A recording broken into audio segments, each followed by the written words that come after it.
In the early decades of the 19th century, North America was a land of ambition, dreams, and growing tension. To young nations, one ascending with industrial strength and boundless ambition. The other, battling internal divisions and fragile sovereignty, stood on a collision course. The United States, fresh from its victory in the War of 1812 and expanding steadily westward, embraced the idea of manifest destiny, the belief that it was divinely destined to stretch across the continent from the Atlantic to the Pacific. This idea wasn't just rhetoric, it was the fuel behind mass migrations, territorial claims, and eventually, war. To the south, Mexico, having achieved independence from Spain in 1821, was a vast and diverse land. Rich in resources, it stretched from the jungles of Chiapas to the deserts of California. But it was also a nation struggling to unify its many regions, suppress rebellion, and ward off the looming shadow of its northern neighbor. The seeds of conflict had already been sown long before the first shot was fired. Cultural differences, political instability, and competing economic visions set the stage for a war that would shape the future of both countries. At the heart of this growing storm was Texas's land of plains, rivers, and fertile soil, once a remote frontier province of Spanish Mexico. Texas would become the tinderbox of revolution and the gateway to a war that would reshape borders and lives. In the early 1820s, the Mexican government, seeking to populate and stabilize the northern frontier of Texas, invited American settlers to move into the region.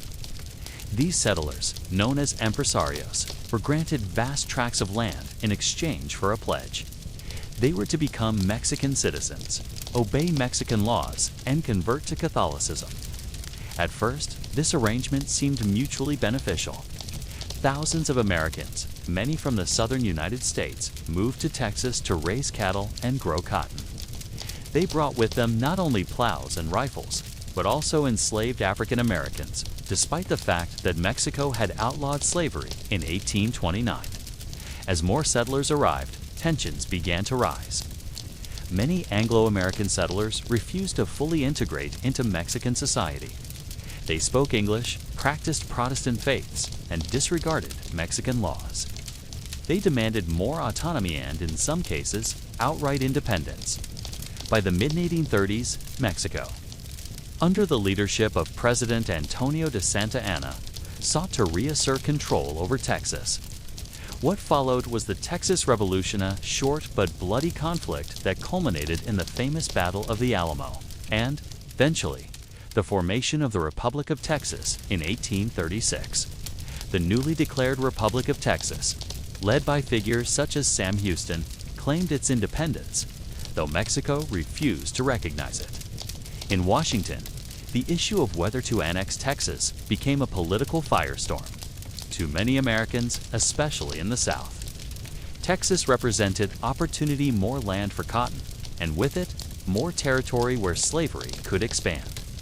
But to opponents, particularly in the North, annexing Texas threatened to provoke a war with Mexico and upset the delicate balance between free and slave states.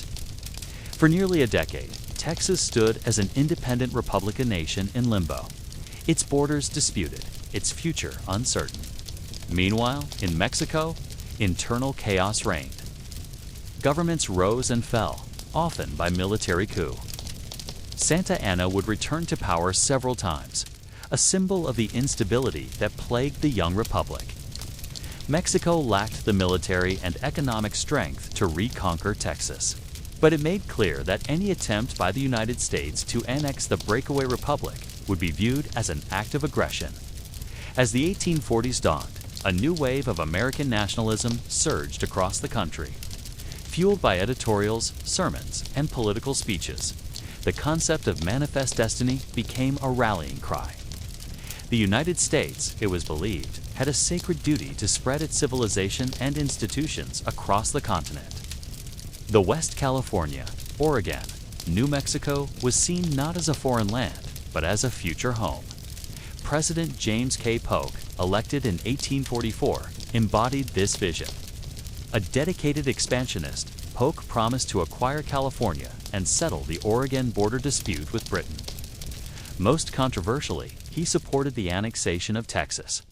In 1845, the U.S. Congress approved the annexation of Texas. In response, Mexico severed diplomatic relations with Washington. The countdown to war had begun. To poke conflict with Mexico was not a question of if, but when. Eager to expand American territory and secure the West Coast, he was prepared to provoke war if necessary.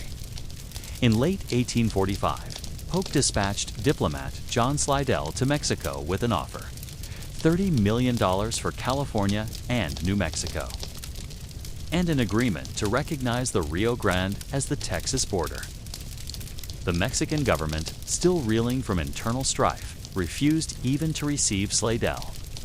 With diplomacy failed, Polk took the next step. In early 1846, he ordered General Zachary Taylor to move American troops into the disputed territory between the Nueces River and the Rio Grande land claimed by both Texas and Mexico. To Mexican leaders, this was a hostile invasion. On April 25, 1846, Mexican cavalry attacked a U.S. patrol north of the Rio Grande, killing or capturing several American soldiers. Polk had his casus belli. On May 11, 1846, President Polk addressed Congress. In a fiery speech, he declared that Mexico has passed the boundary of the United States, has invaded our territory, and shed American blood upon American soil. 2 days later, Congress approved the declaration of war. The Mexican-American War had begun. What followed would be 2 years of bloody conflict, daring campaigns, and bitter resistance. From the deserts of New Mexico to the gates of Mexico City, the armies of two nations would clash not only over land, but over the future of the continent. Texas, a vast land of plains, rivers, and open sky. In the early 1800s, it was a sparsely populated frontier on the outer edge of Spanish, then Mexican, territory. But this remote province would soon become the epicenter of rebellion, revolution, and war. Before Texas became the spark that lit the fuse of the Mexican-American War, it was part of Mexico's northern frontieran area, difficult to govern and vulnerable to outside threats. Comanche raids, American incursions, and political neglect left the region unstable and underpopulated. In 1821, after winning independence from Spain, Mexico inherited control of the Texas territory. The newly formed Mexican government was eager to develop the region. To populate this northern frontier, they invited foreign settlers, mostly Americans, to come, farm the land, and act as a buffer against hostile tribes. Under the impresario system, settlers were offered land grants. One of the most successful impresarios was Stephen F. Austin, who brought hundreds of families into Texas in the 1820s. But this rapid growth created tension. Many American settlers ignored Mexican laws. They continued speaking English, practicing Protestantism, and, most controversially, bringing enslaved people into Texas even after Mexico had abolished slavery. As Mexican authorities attempted to reassert control over the region, by limiting immigration and enforcing customs, law's resentment grew among the settlers. By the early 1830s, tensions between the Mexican government and the American settlers reached a boiling point. In Iba San Wu, General Antonio de Santa Anna, who had declared himself dictator of Mexico, abolished the Constitution of 1824, centralized power, and dissolved regional autonomy. To many in Texas, this was the final straw. Outraged, the settlers, along with some Mexican Tejanos who also favored federalism, rose up in armed revolt. Thus began the Texas Revolution. What started as a series of local skirmishes soon escalated into full-scale war. The most iconic battle of the Revolution took place at a mission-turned fortress in San Antonio de Alamo. In February 1836, Santa Anna marched into Texas with a large army to crush the rebellion. He laid siege to the Alamo, where a small band of Texans, about 200 men, held their ground for 13 days. They were heavily outnumbered. Among them were frontiersmen and folk heroes such as James Bowie, William B. Travis, and Davy Crockett. Despite their bravery, The defenders were slaughtered when the Alamo fell on March 6, 1836. The fall of the Alamo sent shockwaves through Texas.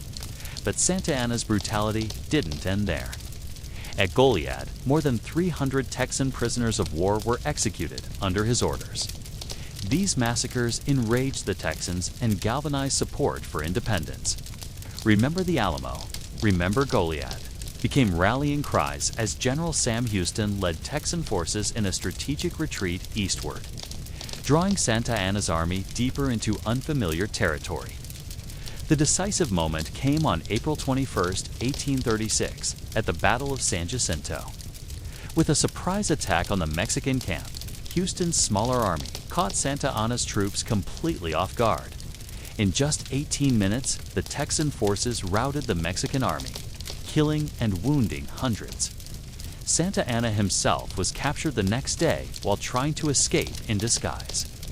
Facing death, Santa Anna signed the treaties of Velasco, agreeing to withdraw Mexican troops and recognizing Texas independence, at least unofficially. Mexico's government never ratified the agreement, but the Republic of Texas stood, for now, on its own. Following the revolution, Texas emerged as an independent nation. It had a constitution, a president Sam Houston, and an army. Yet, the new republic faced immediate challenges: a fragile economy, internal divisions, and the looming threat of Mexican invasion. But most pressing of all was the question of recognition.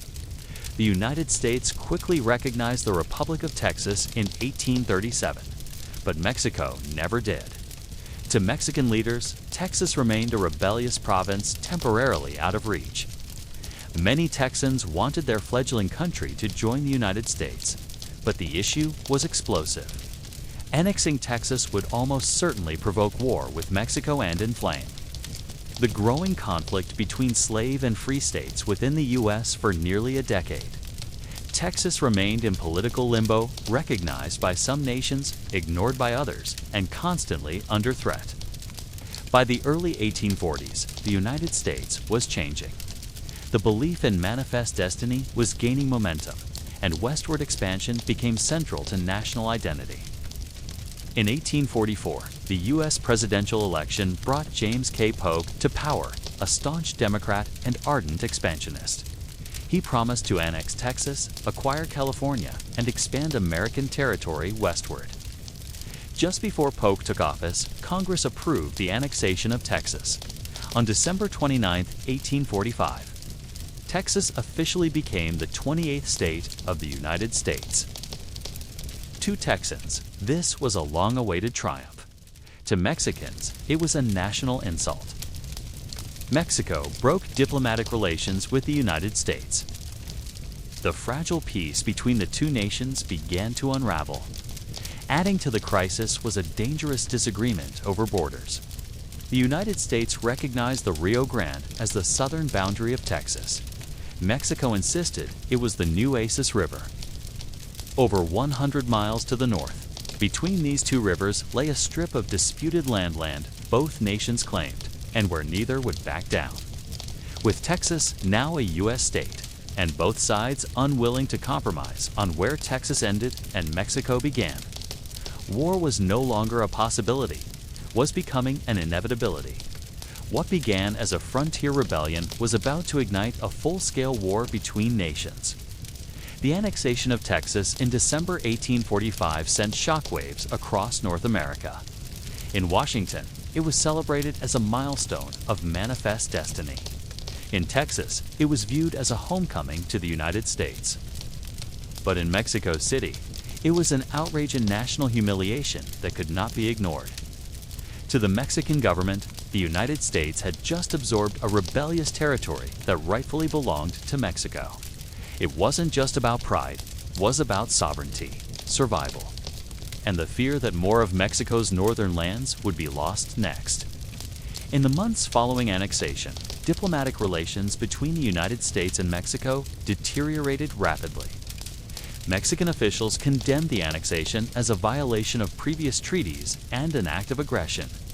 In retaliation, they severed all formal diplomatic ties with Washington. President James K. Polk, however, remained undeterred. A committed expansionist, he saw the annexation not as the end, but as the beginning of a broader plan.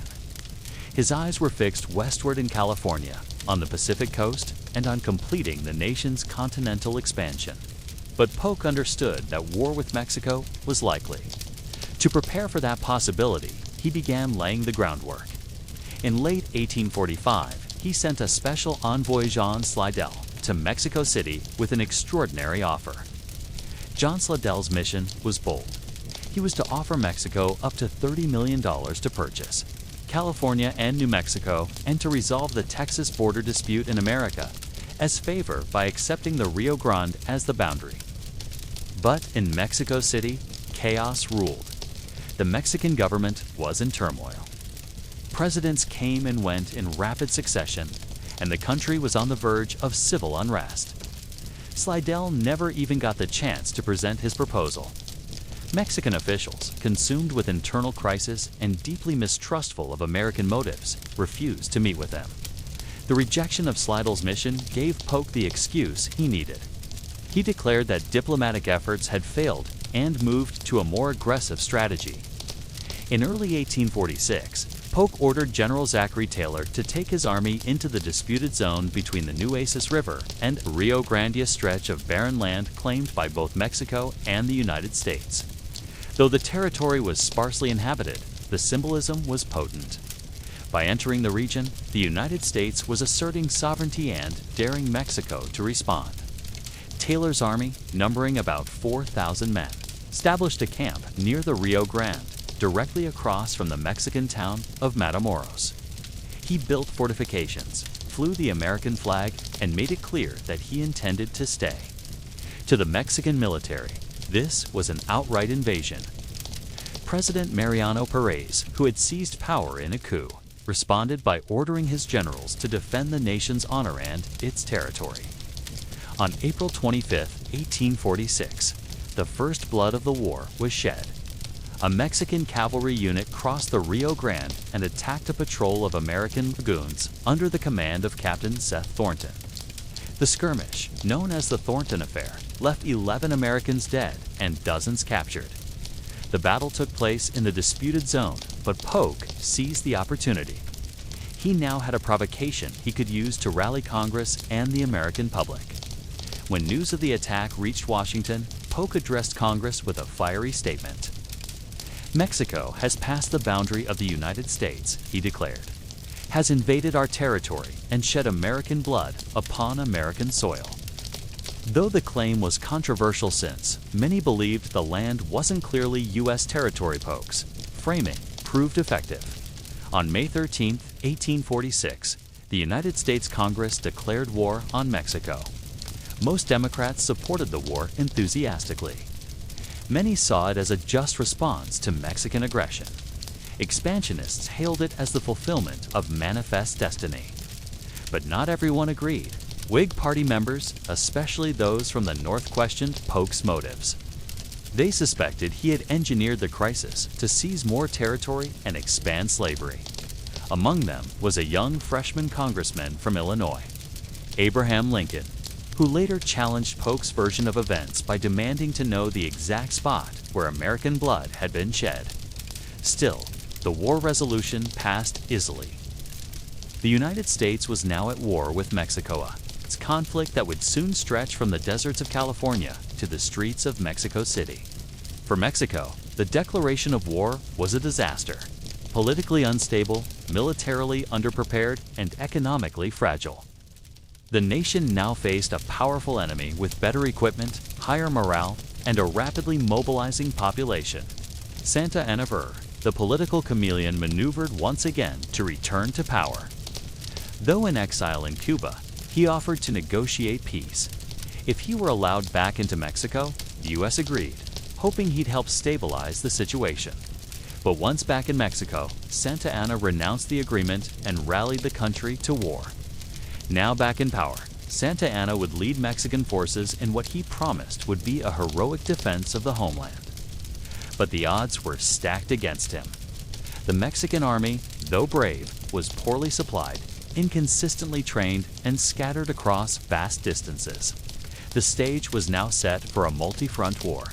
In the months to come, U.S. forces would invade Mexico on three main axes, from Texas into northern Mexico under Zachary Taylor, from the Gulf Coast toward Mexico City under Winfield Scott, from the west into California and New Mexico by way of the Army of the West. Each campaign would bring its own challenges: harsh terrain, guerrilla resistance, and the harsh realities of 19th century warfare. But the war had begun, and neither side would emerge unchanged. For the soldiers marching south, the future was uncertain. For the families left behind, the cost was already high. And for the nations locked in conflict, the war promised not only to redraw borders, but to reshape their very identities. At the heart of the Mexican-American War was a bitter dispute over a stretch of land hundreds of miles long, but largely unsettled and barren: the space between the Nueces River and the Rio Grande. This disputed strip wasn't just a line on a map. It was a symbol of clashing sovereignties and ambitions.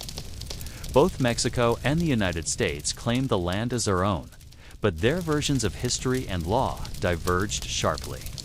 According to Mexico, the boundary of Texas was the Nueces River, a tributary of the Rio Grande located roughly 100 miles northeast of the Rio Grande itself.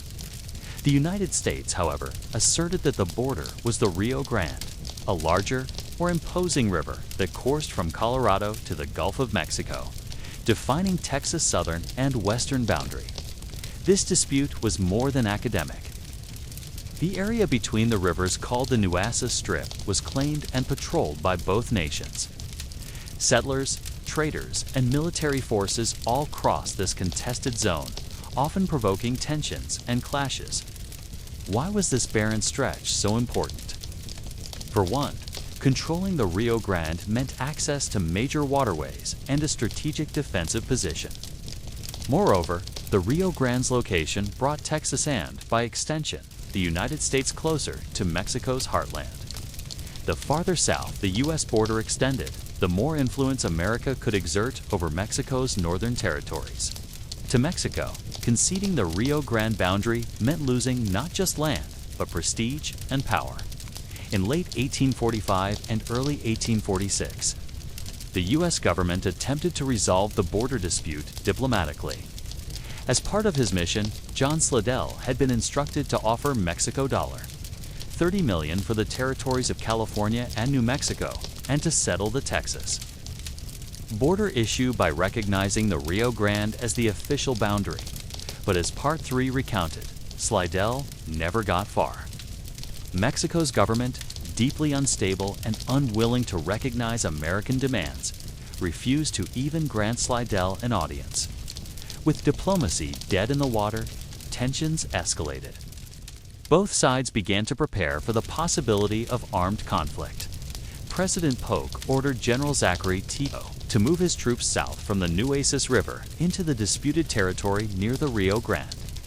Taylor's force, about 3,500 strong, established a fortification known as Fort Texas near present-day Brownsville. The Mexican military, viewing Taylor's advance as an invasion, responded by moving troops to the nearby city of Matamoros, just across the river. This military buildup brought the two armies face to face, their camps separated only by the winding river. The slightest provocation could and did ignite the powder keg. The first major engagements of the war came in May 1846. On May 8th, Taylor's forces encountered a larger Mexican army, led by General Mariano Arista near Palo Alto, using superior artillery and well-coordinated infantry. The Americans won a decisive victory, despite being outnumbered. 2 days later, on May 9th, the opposing forces clashed again at Resaca de la Palma, a narrow river valley. After fierce fighting, Taylor's troops again forced the Mexican army to retreat across the Rio Grande. These victories gave the United States a foothold in northern Mexico, boosting American morale and proving that Mexico's army, though brave, was vulnerable. Back in Mexico City, the defeats caused shock and outrage. The government faced mounting pressure to defend the nation's honor and territory. President Mariano Paredes resigned, replaced by General de Herrera, who sought to negotiate peace, but was unable to control the military's desire for retribution. Santa Anna, seeing an opportunity, returned from exile to lead Mexican forces once more, vowing to reclaim lost lands and restore national pride. Meanwhile, across the Rio Grande, the American public largely supported the war effort. Newspapers celebrated the victories, and thousands of volunteers rushed to join the army. But opposition voices continued to warn that the war was a dangerous gamble with uncertain consequences. At its core, the border dispute and the resulting war reflected a profound clash of visions. For the United States, the war was a necessary step toward fulfilling manifest destiny to unite the continent under the banner of liberty, democracy, and progress. For Mexico, it was a struggle to defend their homeland against what many saw as an aggressive, expansionist neighbor bent on dismembering their nation. The conflict over the Nueces Strip was no longer just about land. It was about identity, sovereignty, and the future of two nations. And with diplomacy broken, war was the grim reality. By spring of 1846, tensions along the Rio Grande had reached a breaking point. Both American and Mexican forces were entrenched, eyes fixed warily across the muddy river that divided them. What began as a standoff was about to erupt into the first bloodshed of a war that would reshape the continent. On April 25, 1846, a small American cavalry patrol under Captain Seth Thornton was scouting near the town of Bravo. In the disputed zone between the Nueces and the Rio Grande, without warning, Mexican cavalry launched a surprise attack on Thornton's men.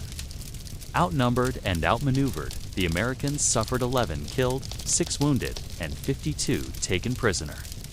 This clash, later called the Thornton Affair, was the first direct confrontation between U.S. and Mexican forces. Though small in scale, the Thornton Affair was a spark that ignited a larger blaze. President Polk, seizing on the incident, declared that Mexico had shed American blood upon American soil, framing it as an unprovoked invasion. Less than 2 weeks after the clash, Polk addressed the U.S. Congress on May 11, 1846, delivering one of the most consequential speeches in American history. He painted a picture of a nation under attack, declaring, "Mexico has passed the boundary of the United States. It's invaded our territory and shed American blood upon American soil. Mexico has proclaimed that hostilities have commenced and that the two nations are now at war." His words stirred patriotism and a surge of support for war.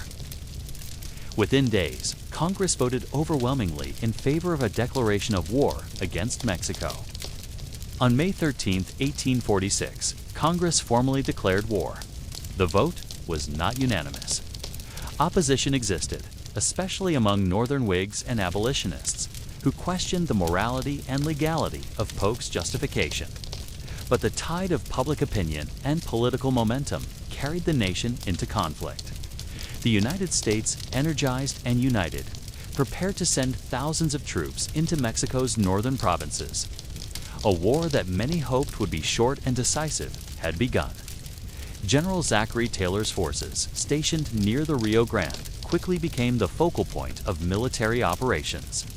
In late May 1846, Mexican forces under General Pedro de Ampudia laid siege to Fort Texas. The fort withstood bombardment for several weeks. Despite the siege, American forces remained resolute, repelling Mexican attacks and maintaining control of their position. The siege marked the first sustained military engagement of the war. It set the tone for a conflict characterized by harsh terrain, logistical challenges, and fierce fighting. As part forementioned, on May 8, 1846, Taylor met Mexican forces at Palo Alto, near present-day Brownsville, Texas. Using superior artillery and tactical innovation, the outnumbered U.S. troops won a decisive victory. This was quickly followed by the Battle of Resaca de la Palma on May 9th, where Taylor again forced the Mexican army into retreat. These early victories secured American control of the contested border region and opened the door for further advances into northern Mexico. Taylor's successes bolstered American morale and gave the war an optimistic start for the United States. While the battles near the Rio Grande captured headlines, other parts of the vast borderlands were also coming alive. In the West, the distant territories of California and New Mexico were strategic prizes. American settlers and military forces in these regions would soon spark rebellions and campaigns that stretched the war from the deserts of New Mexico to the Pacific shores of California. The first shots had been fired. The stage was set for a sprawling conflict that would stretch thousands of miles and test the courage and endurance of both nations. As the war unfolded, it would change borders, lives, and the very destiny of North America. With the declaration of war on May 13, 1846, the United States now stood fully committed to a conflict that would test its young military, challenge its politics, and expand its territory. Across the country, thousands of volunteers answered the call to arms. State militias assembled, supplies were gathered, and columns of soldiers began marching toward the Mexican frontier. President James K. Polk, the war's chief architect, envisioned a multi-pronged strategy: a southern push into northern Mexico, a western offensive into California and New Mexico, and ultimately strike into the heart of Mexico itself. At the center of the initial campaign was General Zachary Taylor, commander of the Army of Occupation. After victories at Palo Alto and Resaca de la Palma, Taylor crossed the Rio Grande and captured the key city of Matamoros in May 1846. From there, he began organizing a larger invasion force to push deeper into northern Mexico. Taylor quickly became a national hero. Known as old, rough, and ready, he was admired for his unpretentious leadership style, battlefield bravery, and willingness to fight alongside his men. But Taylor's army, though successful, faced significant logistical challenges: rough terrain, supply shortages, and the sweltering Mexican climate. Moving large numbers of troops across arid plains and rugged mountains was no small task. Roads were scarce, rivers unpredictable, and disease rampant. American supply lines often stretched hundreds of miles back into Texas. Soldiers suffered from heat, dysentery, scurvy, and snake bites. Equipment broke down. Horses died by the dozens. Despite these hardships, the Americans continued to press forward. Their goal was to capture northern Mexican cities and pressure Mexico into a peace settlement. But Mexico had no intention of surrendering without a fight. Meanwhile, in Mexico City, the political situation remained chaotic. General Antonio de Santa Anna, the former president and general now living in exile in Cuba, offered the U.S. a deal: allow him to return to Mexico and he would negotiate a peace. Polk, desperate for a quick end to the war, agreed. But Santa Anna betrayed the promise. Upon returning to Mexico in late 1846, he rallied the army, took control of the government, and vowed to fight the Americans to the end. Santa Anna's dramatic return gave Mexican forces renewed strength and unity, at least temporarily. But internal divisions and poor resources continued to plague the Mexican war effort. In September 1846, General Taylor advanced on Monterrey, a key fortress city in northern Mexico. The Battle of Monterrey was a brutal house-to-house urban engagement, one of the bloodiest of the war to date. American forces had to fight block by block through a maze of adobe buildings and stone defenses. After 3 days of fierce combat, the Mexican defenders surrendered. But Taylor, short on supplies and mindful of civilian suffering, agreed to an 8-week armistice allowing Mexican troops to withdraw. The temporary truce angered President Polk, who saw it as unnecessary leniency.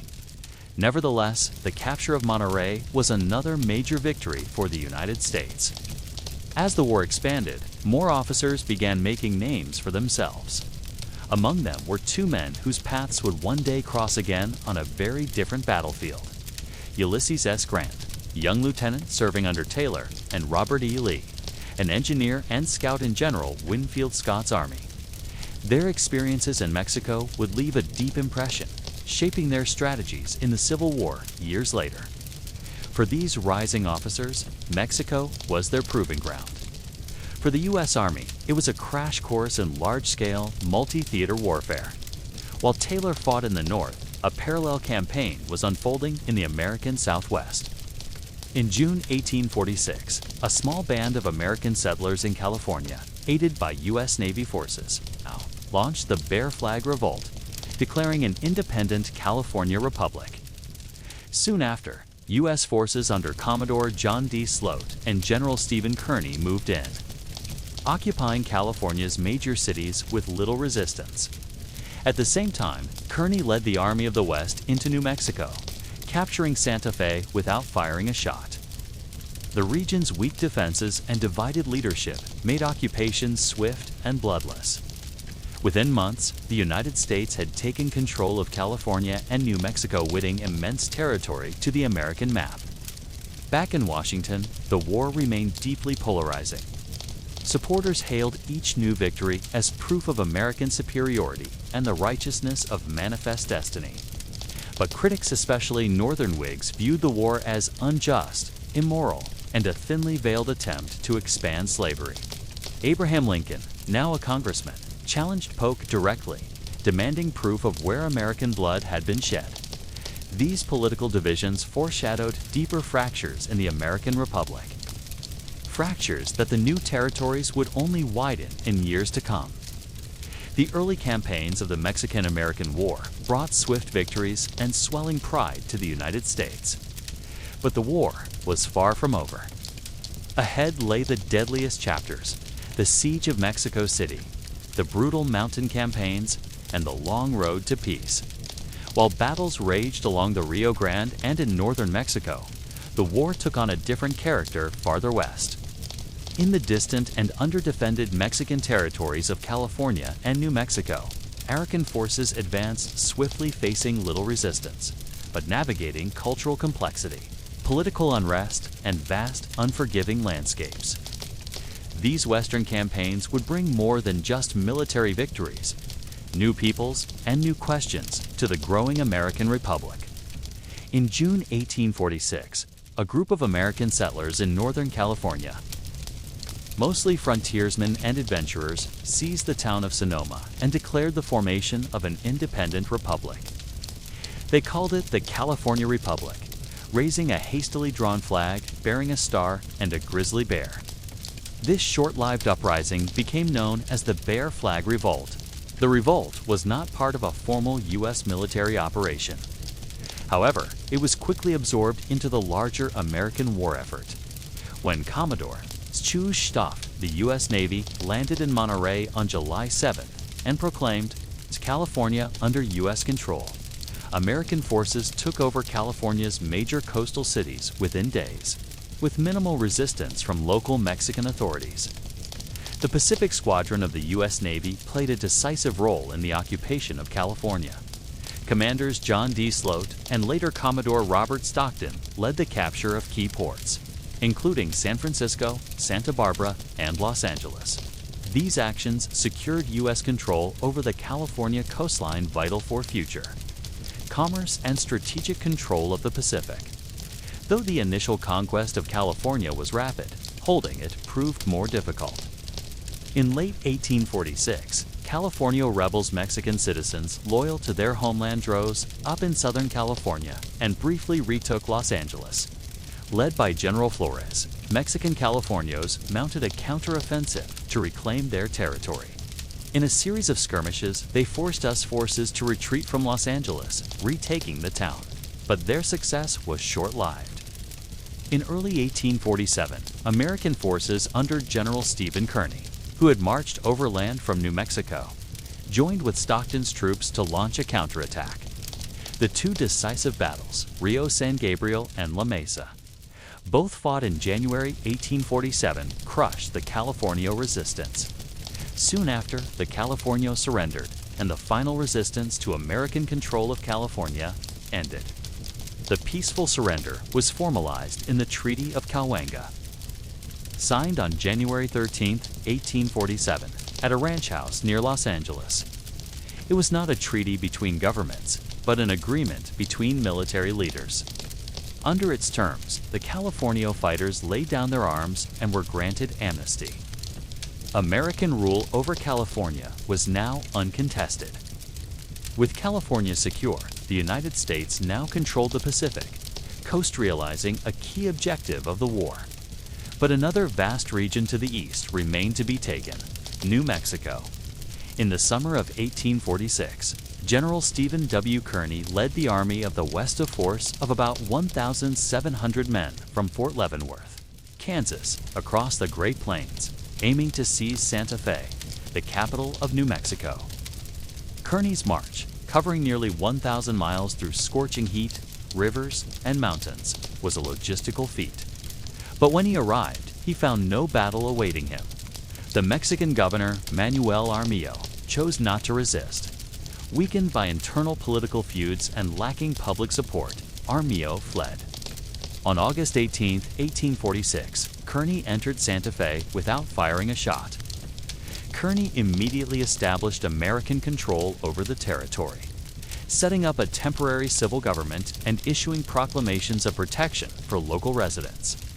He promised freedom of religion, protection of property, and respect for local customs, a calculated move to pacify New Mexico's population, many of whom were not ethnic Mexicans, but Spanish-speaking indigenous communities. Kearny's respectful administration helped prevent large-scale resistance in the short term, though later revolts would challenge U.S. authority. Before long, Kearny departed for California, leaving behind Colonel Sterling Price to govern and maintain order. In January 1847, angered by foreign occupation, rising taxes, and broken promises, native Pueblones and Mexican loyalists launched the Taos Revolt, a violent uprising in northern New Mexico. They killed the newly appointed American governor, Charles Bent, and several other officials in the town of Taos. American forces responded swiftly. In a campaign that lasted several weeks, they crushed the uprising, culminating in the siege of Taos Pueblo, where the remaining rebels made a last stand. Dozens of rebels were killed, and many others were captured and executed. The Taos Revolt was the last major resistance in New Mexico. Though sporadic violence would continue, U.S. authority over the Southwest was effectively cemented. The capture of California and New Mexico achieved several strategic goals for the United States. It secured access to the Pacific Ocean, critical for trade and naval power. It prevented British or French influence in the region. It opened new lands for settlement, mining, and railroads. And it ensured that the U.S. could now stretch from sea to shining sea. But with the Western campaigns largely complete, attention now turned back south to central Mexico. There, the hardest battles of the war were yet to come. From Santa Fe to San Francisco, the Stars and Stripes now flew over a land once claimed by Mexico. But the final act of the war would be written in blood and in the shadow of Mexico City's ancient palaces. By mid-1847, much of Mexico's northern territory had fallen into American hands. California and New Mexico were occupied. Texas was secure. But President Polk wanted more than partial victory. He wanted unconditional surrender. To achieve that, the war had to be taken to the heart of Mexico. And so began the boldest campaign of the war, a full-scale invasion of central Mexico, aimed straight at the capital, Mexico City. General Winfield Scott, nicknamed Old Fuss and Feathers, for his strict discipline and polished demeanor, was appointed to lead the central campaign. Unlike Zachary Taylor's rugged, improvisational tactics, Scott brought precision and planning. His objective, to land at Veracruz, Mexico's primary port on the Gulf of Mexico, and march inland to capture the capital. It was a daring strategy. Veracruz was heavily fortified. The march inland would cover hundreds of miles of rugged mountains and hostile countryside. But Scott believed the path to peace lay through the enemy's heartland. He intended to carve it. On March 9, 1847, Scott's force, nearly 12,000 strong, launched the first large-scale amphibious landing in U.S. military history. Boats rowed ashore in synchronized waves under enemy fire, landing just south of Veracruz. Scott quickly surrounded the city, laying siege with artillery and naval bombardment. Over 7,000 shells were fired into the city, smashing walls and setting buildings ablaze. The siege lasted 20 days. On March 29th, the defenders surrendered. Veracruz was in American hands, the gateway to the interior now open. But the road to Mexico City would be far from easy. From Veracruz, Scott began his inland march in April 1847. His army advanced through rugged terrain, narrow mountain passes, and deep valleys. Santa Anna, now commanding Mexican forces once again, prepared to block their advance. He gathered over 12,000 troops and entrenched them at Cerro Gordo, a steep mountain fortress commanding the main road to the capital. On April 18, 1847, Scott launched a brilliant flanking maneuver. Using mountain trails scouted by Captain Robert E. Lee, American troops surprised Santa Anna's position. The Battle of Cerro Gordo ended in a decisive American victory. Santa Anna's army was routed. His personal carriage was captured complete with his artificial leg, which U.S. troops paraded as a trophy. Following Cerro Gordo, American forces occupied key cities along the way Jalapa, Perote, and finally Puebla in May 1847, just 70 miles from Mexico City. But Scott paused there for 3 months to reorganize, resupply, and await reinforcements. Disease had thinned his ranks. Morale was tested. And the final leg would be the hardest Mexico City, one of the most formidable cities in the Americas, awaited. Despite the long wait, the Americans held firm. Scott's discipline and leadership kept the army together. And by August, they were ready to strike. Mexico City sat in the Valley of Mexico, surrounded by lakes, volcanic mountains, and causeways. It was defended by a ring of fortresses, canals, and barricades. Santa Anna prepared for the final defense, stationing troops at key points. El Pay, guarding the eastern approach, Contreras and San Antonio, to the south Churubusco, defending the southern causeways. Chapultepec Castle, a fortress atop a rocky hill guarding the city's western gates. Scott knew a frontal assault would be suicide. Instead, he planned a series of flanking attacks to break through each layer of defenses. The battles to come would be among the most intense of the war. In late August 1847, Scott launched simultaneous assaults on Contreras and Churubusco. At Contreras, U.S. forces under General Percifor Smith marched through a volcanic field at night and launched a surprise dawn attack, routing the Mexican defenders in just 17 minutes. At Churubusco, fierce fighting erupted along a fortified convent where Mexican soldiers and foreign volunteers, including Irish-American deserters known as the St. Patrick S. Battalion, made a heroic last stand. Despite stubborn resistance, American forces prevailed. The road to Mexico City now lay open. With each fortress that fell, the noose around Mexico City tightened. But the capital would not fall easily. Atop the cliffs of Chapultepec, beneath the flag of a proud and ancient nation, the defenders prepared for their final stand. September 1847. After months of campaigning across deserts, jungles, and highland valleys, General Winfield Scott's army now stood at the gates of Mexico City. But between them and the capital loomed one last obstacle: Chapultepec Castle, an ancient fortress perched on a rocky hill, guarding the western approach to the city. The final battle was at hand. Chapultepec Castle, a former military academy and symbol of Mexican pride, had been turned into a key stronghold. Santa Anna stationed nearly 1,000 soldiers and cadets atop the hill. Among them were the Niños teenage military students who would become legendary for their resistance. American commanders knew taking Chapultepec was essential. Its high position provided artillery dominance over the capital. Leave it standing, and the city could not be taken. Scott planned a coordinated assault artillery bombardment followed by a steep uphill infantry charge. The eyes of both nations were on what would become the climactic clash of the war. At dawn on September 13, 1847, American cannons opened fire on Chapultepec. For hours, the hill shook under relentless bombardment. Then came the infantry.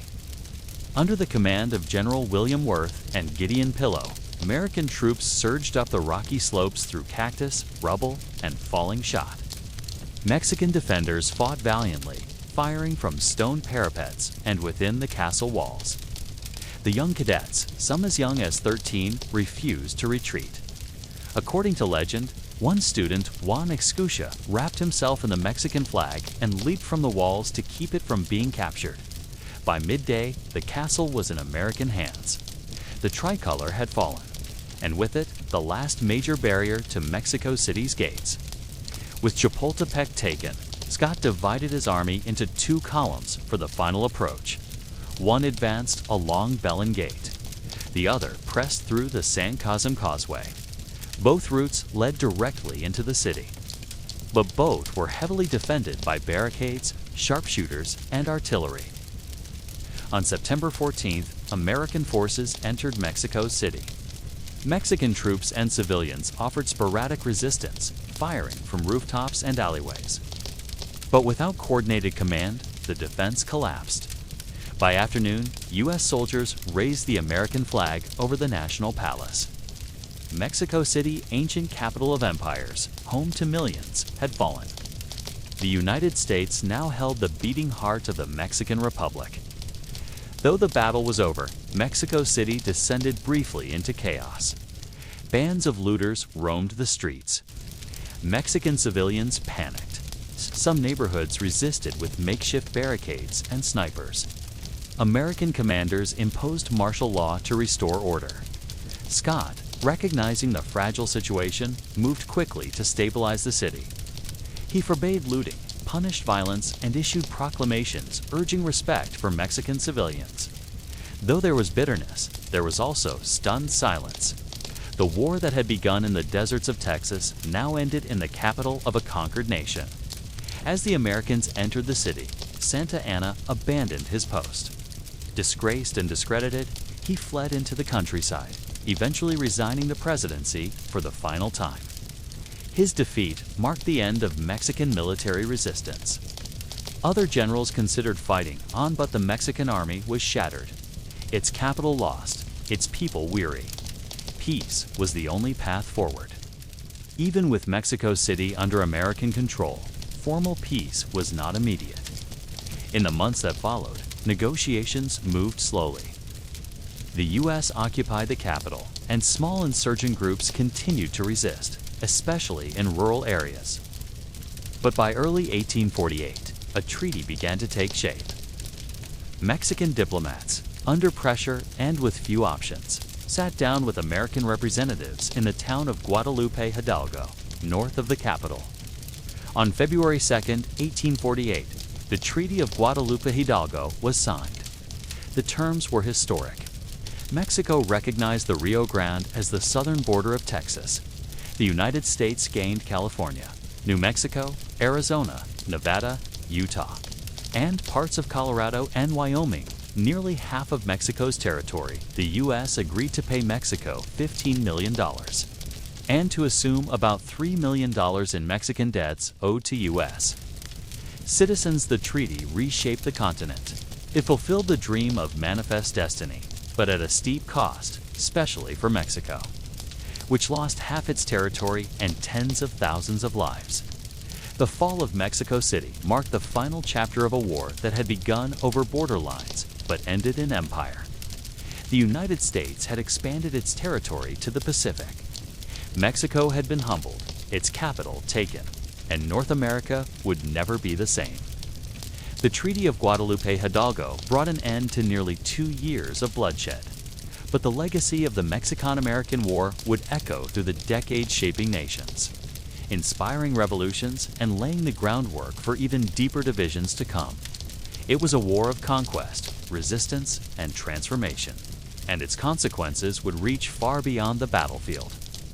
The most immediate result of the war was territorial. Through the treaty, the United States acquired over 525,000 square miles of land, nearly one-third of Mexico's territory. The so-called Mexican Cession included what would become the states of California, Nevada, Utah. most of Arizona and New Mexico, parts of Colorado and Wyoming, combined with the annexation of Texas. The U.S. had now achieved manifest destiny, the dream of a nation stretching from the Atlantic to the Pacific. The Pacific coast was now American. Railroads, gold farmland, and trade routes would soon follow. The U.S. had expanded in both size and ambition, but the cost of that ambition was steep. The Mexican-American War claimed thousands of lives on both sides. Roughly 13,000 American soldiers died. Most not from battle, but from disease. Mexican casualties were far higher estimates, range from 25,000 to 50,000. Including soldiers and civilians, countless others were displaced, widowed, or impoverished for Mexican citizens. The war was a national trauma. Towns were destroyed, families uprooted, and pride wounded. The loss of half the country's land was a blow from which Mexico struggled to recover. The fall of Mexico City marked the collapse of Santa Anna's regime, but peace brought no stability. Over the next decades, Mexico faced civil wars, foreign interventions, and economic ruin. The scars of the war deepened divisions between liberals and conservatives, rich and poor, centralists and federalists. In many ways, the Mexican-American War was the first step in a century-long struggle for Mexico's identity. From its ashes rose new leaders, new ideologies, and, eventually, a new Mexico. But the trauma of defeat and dismemberment would never fully fade. For the United States, the war was a triumph, but a complicated one. The new lands gained from Mexico brought wealth and power, but they also reopened the bitter debate over slavery. Would these new territories be free or slave? That question divided Congress, ignited tensions between North and South, and pushed the country toward civil war. Politicians like Abraham Lincoln and Henry David Thoreau had opposed the war, fearing it was a pretext to expand slavery. They were right to worry. The crisis of the 1850s, the Compromise of 1850, leading Kansas, and ultimately the Civil War had roots in the territorial disputes born from this war. The war also served as a brutal classroom for a generation of American military officers. Among them, Ulysses S. Grant, who served with distinction under General Taylor Robert E. Lee, who scouted for Scott and earned high praise Stonewall Jackson, George McClellan, and James Longstreet Hull, future Civil War commanders. These men fought side by side in Mexico only to face each other on opposite sides a decade later. The Mexican-American War solidified the ideology of manifest destiny, the belief that the U.S. was destined to dominate the continent. This mindset would influence everything from Native American policy to expansion into the Pacific and Caribbean. It shaped the American psyche, for better and worse. But the war also exposed contradictions. A nation founded on liberty and self-determination, now conquering others. It raised uncomfortable questions that would linger for generations. In the United States, the war was often remembered as a stepping stone to greatness. Generals like Scott and Taylor were hailed as heroes. Parades and monuments celebrated victory. But in Mexico, the war is remembered as a national tragedy. The Nayos, the young cadets who died defending Chapultepec, became symbols of patriotism and sacrifice. Their names are immortalized in streets, statues, and schools across Mexico. The two nations told different stories, but both felt the lasting impact of a war fought not just for land, but for destiny. The U.S.-Mexico border today runs along much of the same line established by the Treaty of Guadalupe Hidalgo. But the cultural, economic, and historical ties between the two countries remain deep-hand, often tense. Millions of people live in regions once claimed by Mexico, and debates over immigration, trade, and sovereignty are modern echoes of a 19th century conflict. The war is not just historiettes, the foundation of today's relationship between two neighboring nations. The Mexican-American War was a war of ambition and resistance, conquest and survival. It redrew borders, rewrote destinies, and reshaped the very idea of what North America could be. From the Rio Grande to the halls of Mexico City, its legacy lives on in the land, in the people, and in the memory of a continent forever changed.